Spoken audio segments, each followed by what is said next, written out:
শ্রী রাধে। আমরা বৈষ্ণব সেবা এক মহতী অনুষ্ঠানে আগমন করিয়াছি। আমার গিরিধারী অঙ্গনের পাশে গোরানগর কলোনি 3 নম্বর শ্যামকুটি রোড, বৃন্দাবন। এখানে দেখেন বৈষ্ণব সেবা সব সেবার আয়োজন হচ্ছে। কোথায় কি হচ্ছে দেখেন, এই আমি পকোড়া খাচ্ছি, দেখেন দাঁড়িয়ে দাঁড়িয়ে। এই দেখেন তন্দুরি রুটি আদি বানানো হচ্ছে, আপনাদের দেখাচ্ছি। এই আঁচের ভিতরে ওই তন্দুরি রুটির ভিতরে দিয়ে বের করে আনে। তারপরে দেখেন সেবার ভিতরে কি কি আইটেম আছে তা দেখেন, সব পরিবেশন করছেন শ্রী রাধে। এর ভিতরে কী কী আইটেম আছে আপনাদের বলছি, শোনেন।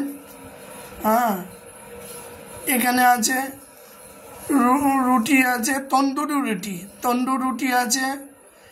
তারপরে আছে তন্দুরি রুটি পরে কচুরি আছে, ফ্রায়েড রাইস আছে। হ্যাঁ, ফ্রায়েড রাইস। তারপরে আছে গোলাপ জাম মিষ্টি,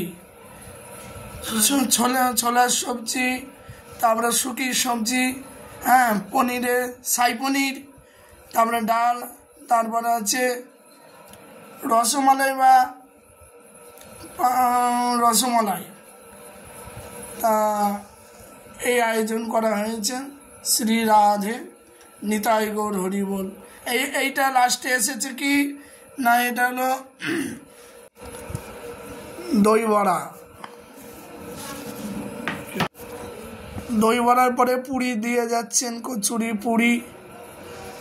এখন পুরি দিয়ে গেলেন, এই দেখেন পুরি। আজ তারিখ 13/4/2025 বুধবার।